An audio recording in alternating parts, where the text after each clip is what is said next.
Hello students, আমার চ্যানেলে তোমাদেরকে স্বাগত। শুরু করছি ক্লাস 12 থার্ড সেমিস্টারের একটি এডুকেশনের ক্লাস। তো দেখতে পাচ্ছ তোমাদের সামনে হচ্ছে রায় ও মাটির প্রশ্নবিদ্যা ক্লাস 12 থার্ড সেমিস্টারের। তো এখান থেকে আমরা কিন্তু এডুকেশনের যে অধ্যায়ভিত্তিক ক্লাসগুলো করছিলাম সেটা করব।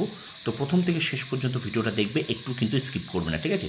প্রথমে আমরা অধ্যায়ভিত্তিক এডুকেশন থেকে অধ্যায়ভিত্তিক ক্লাস করে নেব, তারপরে কিন্তু আমরা মডেল সেট প্রশ্ন যাব, ঠিক আছে? যেমন ইতিহাস, রাষ্ট্রবিজ্ঞান, ভূগোলের ক্ষেত্রে করছিলাম, এটাও ঠিক একইভাবে। তো চলো শুরু করি ক্লাসটি। তো আমরা প্রথমে আজকে আমাদের অধ্যায়ভিত্তিক ক্লাসে 3 নাম্বার ক্লাস হবে। কয়েকদিন একটু এডুকেশনটা আমি একটু বন্ধ রেখেছিলাম। তো দেখতে পাচ্ছ তোমাদের সামনে এই যে প্রথম যে অধ্যায়টা আছে, ভারতীয় শিক্ষা ব্যবস্থার স্বাধীনতা পরবর্তী সময়কাল, অর্থাৎ এই পার্টের প্রথম যে অংশটা আছে, স্বাধীন ভারতের গুরুত্বপূর্ণ কমিশন সমূহ, এখান থেকে কিন্তু আমরা দুটি পর্ব করেছি। আজকে আমরা এখান থেকেই 51 থেকে করব, ঠিক আছে? 25টি হয়ে গেছে, 51 থেকে করব। তো অবশ্যই যারা দেখোনি তারা ডেসক্রিপশন বক্সে গিয়ে তোমরা দেখে নেবে, ঠিক আছে? চলো শুরু করি ক্লাসটি। দেখো, মুদালিয়ার কমিশনের মতে মাধ্যমিক শিক্ষার মাধ্যম হবে মাতৃভাষা। পরে প্রশ্ন দেখো, মুদালিয়ার কমিশনের মতে বিদ্যালয় শিক্ষার কাঠামোটি হলো, দেখো এখানে বলেছে 5+3+3=11 বছর। পরে প্রশ্ন, কোঠারি কমিশনের মোট সদস্য সংখ্যা ছিল 17। পরে প্রশ্ন, কোঠারি কমিশন কত খ্রিস্টাব্দের কত তারিখে,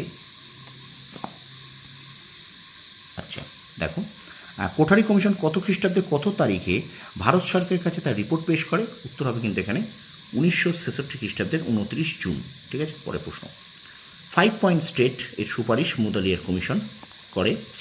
কিন্ডারগার্টেন কথার অর্থ শিশু উদ্যান।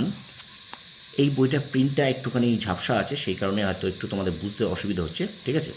আচ্ছা, তারপর দেখো, সপ্তপ্রবাহের কথা কোন কমিশনে বলা হয়েছে? মুদালিয়ার কমিশনে।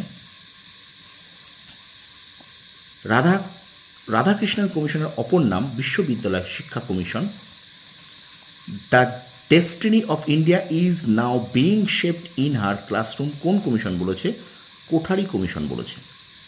মুদালিয়ার কমিশনের মতে মধ্যশিক্ষা পর্ষদের সভাপতি হলেন রাজ্যের শিক্ষা আধিকারিক। পরে প্রশ্ন, গ্রামীণ বিশ্ববিদ্যালয়ের পরিকল্পনায় গ্রামীণ বিজ্ঞানে কত বছরের কোর্স ছিল? সার্টিফিকেট কোর্স 2 বছর, ডিপ্লোমা 3 বছর। আচ্ছা, কোন সালে বিশ্ববিদ্যালয় শিক্ষা কমিশন তার রিপোর্ট জমা দেয়? উত্তর হবে 1949। পরে প্রশ্ন, প্রথম কোন কমিশন কামিউলেটিভ রেকর্ড কার্ডের ব্যবহারের কথা বলে? উত্তর হবে মাধ্যমিক শিক্ষা কমিশন। কামিউলেটিভ রিপোর্ট কার্ড, ঠিক আছে? এটা হবে মাধ্যমিক শিক্ষা কমিশন। আইটিআই হলো বৃত্তিমুখী কারিগরি শিক্ষার প্রতিষ্ঠান, ঠিক আছে? আচ্ছা, পরের প্রশ্ন দেখো, সিএবিই একটি জাতীয় প্রতিষ্ঠান, ক্যাব আর কি। আচ্ছা, ভারতীয় শিক্ষা কমিশন অপর নাম কোঠারি কমিশন। ক্রেস কী ধরনের শিক্ষা প্রতিষ্ঠান? ক্রেস কী ধরনের শিক্ষা প্রতিষ্ঠান? প্রাক প্রাথমিক। পরের প্রশ্ন, ভারতীয় শিক্ষা কমিশনের মতে প্রাথমিক শিক্ষা হবে অবৈতনিক, সর্বজনীন ও বাধ্যতামূলক। আচ্ছা, বিশ্ববিদ্যালয় মঞ্জুরি কমিশন ইউজিসির প্রতিষ্ঠাতা ছিলেন আব্দুল কালাম আজাদ। ভারতের প্রথম শিক্ষামন্ত্রী ছিলেন আব্দুল কালাম আজাদ।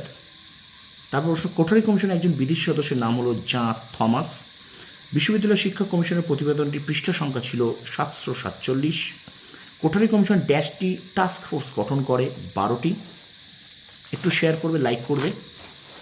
পরের প্রশ্ন দেখো, একটা স্তম্ভ আছে, দেখো স্তম্ভ এখানে হবে 1-এর সি, 2-এর ডি, 3-এর এ, 4-এর বি। 1-এর সি, 2-এর ডি, 3-এর এ, 4-এর বি, ঠিক আছে? পরের প্রশ্ন দেখো, দুটি প্রাক প্রাথমিক শিক্ষালয়ের নাম হলো কিন্ডারগার্টেন ও মন্টেসরি বিদ্যালয়। পরের প্রশ্ন, ইউজিসি এর পূর্ণ রূপটি হলো ইউনিভার্সিটি গ্র্যান্টস কমিশন। মাধ্যমিক শিক্ষা কমিশন কত সালে গঠিত হয়? 1952 খ্রিস্টাব্দে। নিম্নলিখিত কোনটি কোঠারি কমিশনের সুপারিশ? +2 স্তর। শিক্ষাক্ষেত্রে +2 স্তরের সুপারিশ করে ভারতীয় শিক্ষা কমিশন। এআইসিটির পূর্ণ রূপটি কি? All India council for technical education. কি বললাম? দেখে নাও, এআইসিটির পূর্ণ রূপটি হলো all India council for technical education, ঠিক আছে? এবং আজকের ক্লাসের শেষ প্রশ্ন, আইটিআই এর পূর্ণ রূপটি হলো ইন্ডাস্ট্রিয়াল ট্রেনিং ইনস্টিটিউট, ঠিক আছে?